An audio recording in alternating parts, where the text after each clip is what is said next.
Bonjour à tous, content de vous retrouver pour entamer ce XXe siècle en poésie avec Louis Aragon. Louis Aragon est né le 3 octobre 1897 à Paris de Marguerite Toucas, 24 ans, et de son amant, 57 ans. Homme marié, personnage public, ex-député de police, Louis Andrieux. L'ultime roman de Louis Aragon s'intitule Ce que je sais le moins, ayant grandi dans un secret de polichinelle, ne comprenant pas comment il est venu au monde, comment lui cacher tout. C'est dorénavant ses grands-parents qui s'occupent de lui. Ses parents se sont comme évaporés dans la nature, si bien qu'il est sans cesse en quête de l'identité qui lui manque. L'album de famille de Louis Aragon sera publié 30 ans après sa mort. L'album est sous forme de boîte à musique. Il commence par 11 pages cartonnées, sans photo, suivi de la boîte à musique. Sur les pages est écrit ce qu'il voudrait savoir de sa famille, demandant une photo de famille pour illustrer ses mots. La chose frappante dans cet album, c'est qu'aucune page ne fait référence à des hommes, ni père, ni mari, comme s'ils n'étaient nés que par un miracle d'une sorte de parthénogenèse, c'est-à-dire reproduction sans fécondation, sans mâle. Aragon fabrique ce fantasme sur les bases concrètes à faire valoir en sa faveur. Ferdinand Toucas, le père de sa mère, mari de cette grand-mère qui joue le rôle de mère adoptive, était allé refaire sa vie vers l'Orient sous un nom d'emprunt, fuyant Constantinople. À l'exception d'un oncle, le petit Louis se retrouve délicieusement seul dans son sexe. Qui est Marguerite Toucas pour ce fils unique qu'elle refuse de reconnaître? L'écrivain attendra la mort de sa mère en 1942 pour commencer un peu à lever le voile sur l'existence de celle-ci. Il ne veut plus se taire. Il publie l'année suivante le domaine privé dans le recueil En étrange pays dans mon pays lui-même. Ainsi rentrée d'Algérie, où la famille a dû se réfugier pendant la guerre du Rif, elle s'installe à Neuilly en 1899 dans une pension de famille. La pension sera revendue en 1904. Alors la nouvelle adresse sera 12 rue Saint-Pierre, qui restera jusqu'en 1920 le domicile d'Aragon. Celui-là déclare: Ma mémoire a commencé en 1900 avec le trottoir roulant et le théâtre roulant où j'ai attrapé la rougeole. Trottoir roulant, s'inspirant de la scène inaugurale de ces voyageurs impériaux qui, de la précédente exposition universelle de 1889, avait l'expression indignée. Aragon, à 6 ans, commence son premier roman. Pourtant, il n'a pas encore appris à écrire. Comment cela se fait-il ? Depuis 4 ou 5 ans, le petit Louis invente une écriture avec des gribouillis, chacun correspondant à une lettre. Est-ce qu'il y en a autant que dans l'alphabet ou peut-être davantage ? Est-ce que c'est des dessins illustrant ce qu'il veut exprimer ? Cela dit, le roman qu'il commence à 6 ans sera la seule de ses œuvres de petit enfant qui n'aura pas été égaré ou détruit. Il l'avait offert à sa mère et pour elle, il est d'une grande valeur sentimentale. Louis n'a jamais repris le roman de son enfance, il en a pourtant éprouvé l'envie. Son entourage sera bientôt le groupe surréaliste et le Parti communiste, où les liens qu'il crée s'approchent d'un semblant de liens familiaux. Aragon refuse l'idée politique, mais pourtant, bientôt, la révolution le poussera à se jouer de la politique pour enfin que son masque de militant se reflète dans son œuvre. Son adolescence mêlée de la honte de ses origines, de dégoût de la guerre et de vague anarchisme, le prépare néanmoins à la cause de la Révolution. En 1924 naît officiellement le surréalisme.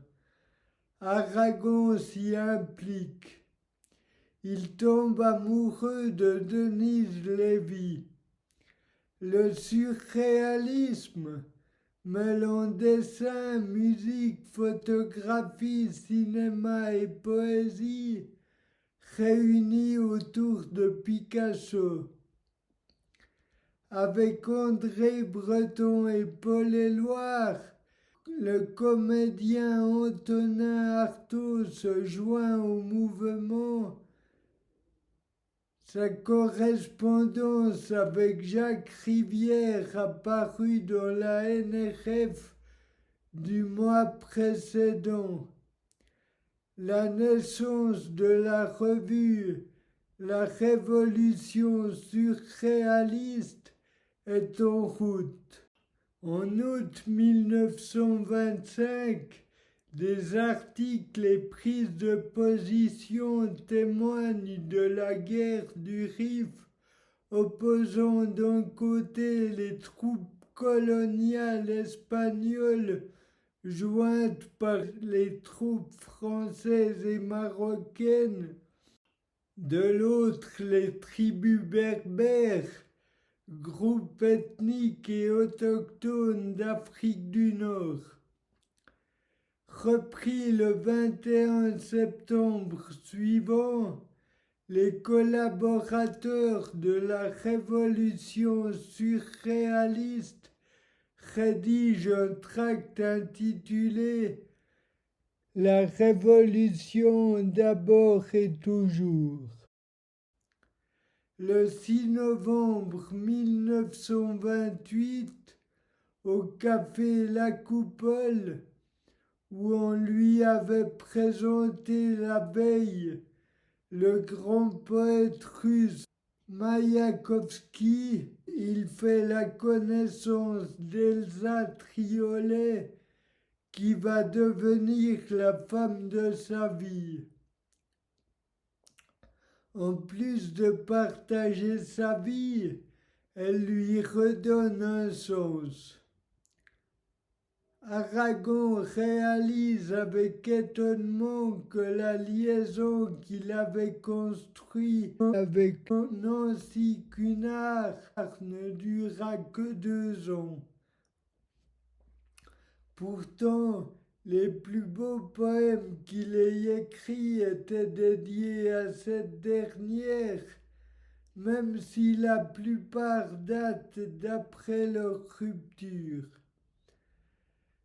La première aventure de mon cœur sera l'essentiel de la deuxième partie de son roman inachevé. Le 16 janvier 1932, Louis Aragon se voit inculpé d'incitation de militaires à la désobéissance et de provocation au meurtre dans un but de propagande anarchiste. La cause en est un poème, Front Rouge, rédigé au cours de son voyage en URSS. Premier poème de son recueil, Persécuteur persécuté, dont la parution aux éditions surréalistes n'aura finalement lieu qu'en octobre suivant. La même année, Louis Aragon se sépare définitivement du mouvement surréaliste pour rejoindre le Parti communiste. Son œuvre, La défense de l'infini, n'a jamais été finie, comme certains dont il ne reste que des vestiges dans le journal L'Humanité. Aragon publie un article qui va le disqualifier. Le surréalisme au service de la révolution. Une métamorphose littéraire a lieu chez l'écrivain, car il a de la suite dans les idées.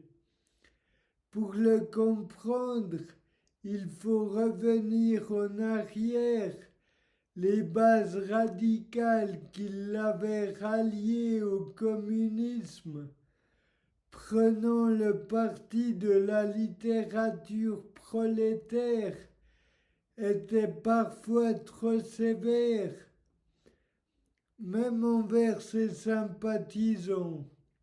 En 1936, il se fait proposer de prendre la direction d'un nouveau quotidien du soir sur lequel le parti compte pour influencer l'opinion qui pourrait être favorable au Front populaire.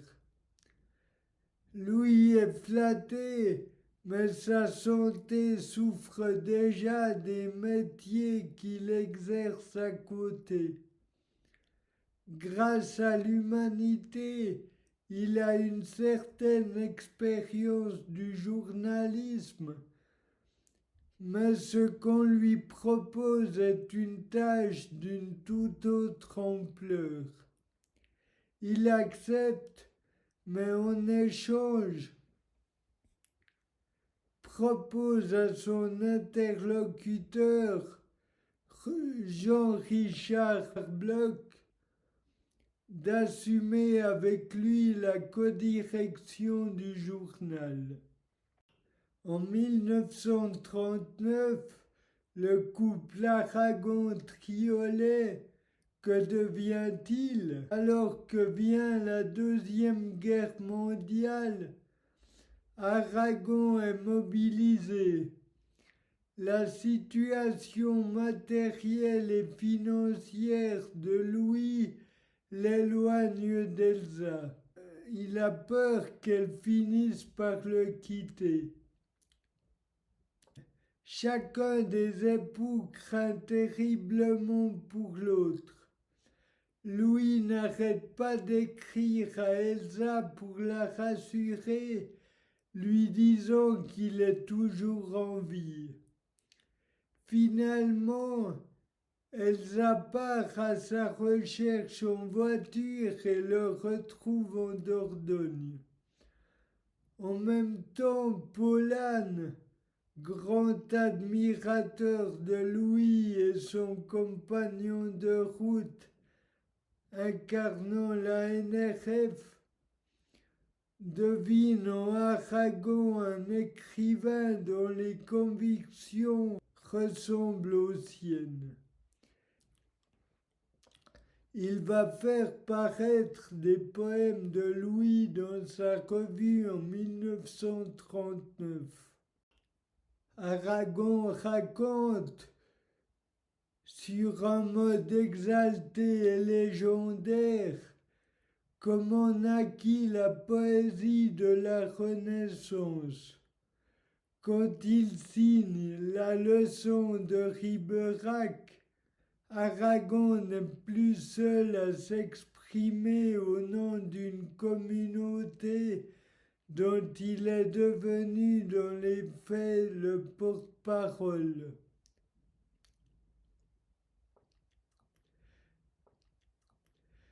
Du côté de Brive et de Carcassonne, Louis et Elsa profitent de l'hospitalité qui leur est offerte dans ce coin de pays.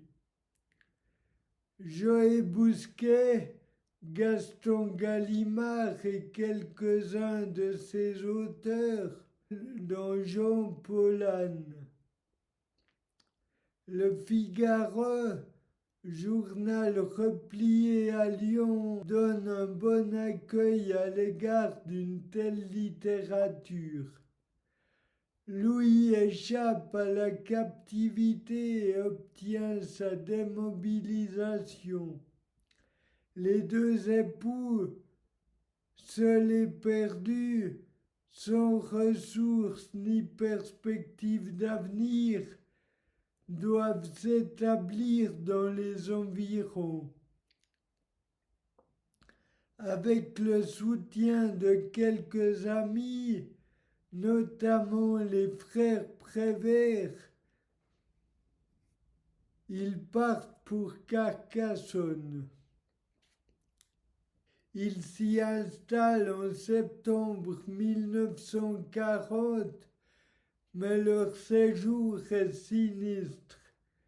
Louis doit trouver du travail.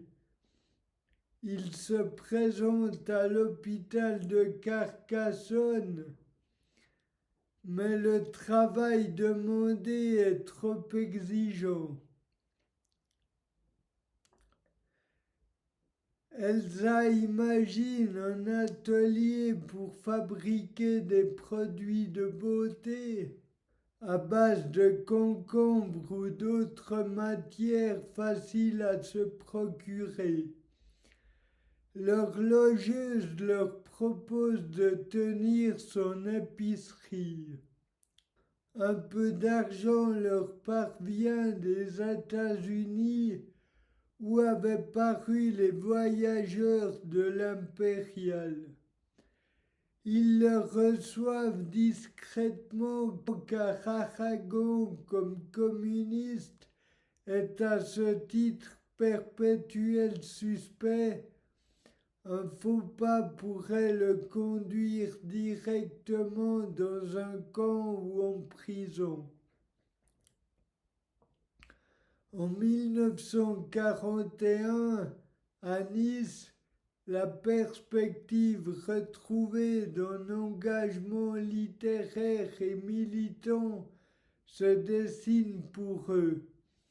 Aragon y fréquente une librairie qui est le lieu de ralliement de ceux qui, sur la Côte d'Azur, partagent leurs convictions. Il y a dans la ville un homme dont Aragon voue une grande admiration, le peintre Henri Matisse. Cette admiration aboutira 30 ans plus tard au Henri Matisse roman. Il fait l'éloge du peintre ainsi que des vertus bafouées d'une civilisation dont le génie propre témoigne en faveur du bonheur, même si son expression dissimule de sombres circonstances. Devenu proie possible des policiers français et des soldats allemands, s'engagent dans la résistance les écrivains sous un nom d'emprunt. Aragon prétend que celle-ci aurait pu être fatale à son couple, mais s'était avéré le meilleur remède au désamour chronique qui le menaçait. Le 31 octobre 1943, le général de Gaulle en personne, à l'occasion d'un discours prononcé à l'Alliance française d'Alger, rend hommage à la littérature de la résistance. Entre les livres que publie Aragon entre 1944 et 1946, Aurélien et le roman inachevé, dont l'importance n'est en aucun cas contestée, écrit entre la libération et la mort de Staline. Côté poésie, le nouveau Crève-cœur sort en 1948 dans Mes caravanes, sans oublier les vers repris en 1954. Mais il semble difficile d'oublier le roman paru en 1949 et 1951, les communistes. En 1953, avec L'homme communiste et le neveu de Monsieur Duval, les textes critiques d'Aragon sont nombreux. Le chagrin que ressent Aragon lors de la mort de Staline le 5 mars 1953 est confié dans les lettres françaises quelques jours après. Aragon éprouve pour l'art une grande passion, particulièrement la peinture qui se reflète souvent dans ses textes. Avant la période du surréalisme, le temps de la découverte de Picasso, Braque et Klee remontera bien sûr jusqu'à Henri Matisse roman. Ces derniers poèmes seront dédiés à Chagall, Ernst et Massou.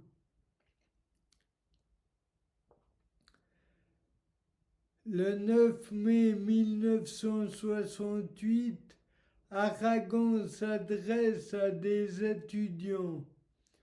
Comme un envoyé du Parti communiste, il présente son soutien au mouvement étudiant.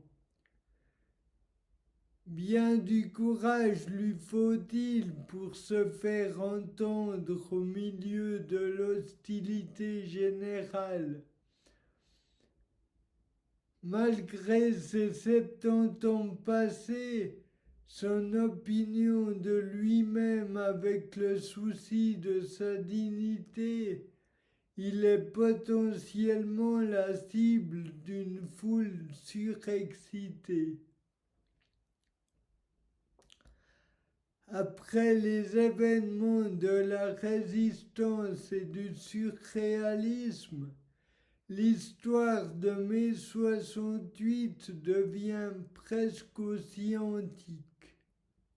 Le mouvement étudiant est né et s'est développé en dehors des partis politiques institués de la gauche officielle, du côté de la désobéissance très diverse, ayant attisé le souffle spontané de la contestation. Une détestation du Parti communiste unit ces groupes d'idéologie trotskiste, maoïste et anarchiste. Louis reçoit une lettre dans laquelle Elsa lui fait remarquer que depuis le début de leur relation, il n'est pas facile de lui parler. Égocentrique malgré lui, il n'a que trop souvent accordé d'importance qu'à ses projets personnels et littéraires. Elsa lui écrit un mot assez terrible, c'est-à-dire « Même ma mort, c'est à toi que cela arriverait ». Elsa est malade et aurait espéré que Louis prenne plus soin d'elle, enviant quelques autres femmes couvertes de cadeaux. Leur relation n'ayant pas été très fusionnelle, les deux époux n'avaient cessé de tenter de percer leurs secrets de l'un à l'autre. Pourtant, à lire les poèmes que Louis a écrits pour Elsa, on pourrait croire le contraire. Elsa trouve la mort sur un banc du parc de la propriété du couple. Son corps est installé dans sa chambre ainsi que son cadavre soit veillé. Louis, désemparé, confie la charge de l'organisation des funérailles au bureau politique.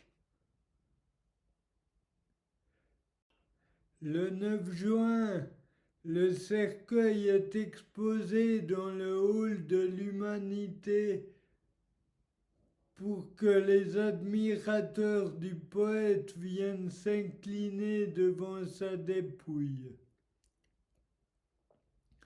Aragon continue tant bien que mal ses activités pour les lettres françaises et le Parti communiste, sans oublier certains poètes et artistes qu'il a lancés, pour ce qui est de dire la nature exacte des rapports du vieux poète avec tous ces jeunes gens. Un soir de 1974, sa baisse de santé autant physique que psychique contribue à l'éloigner de la réalité. Ces derniers mots sensés sont « Je ne sais plus qui je suis, j'ai oublié qui je fus. Je ne crois pas que je vais être. Après un dernier coma, de violents derniers souffles, il s'éteint dans son lit d'hôpital le 24 décembre 1982. Voilà, j'espère que j'ai pu vous intéresser.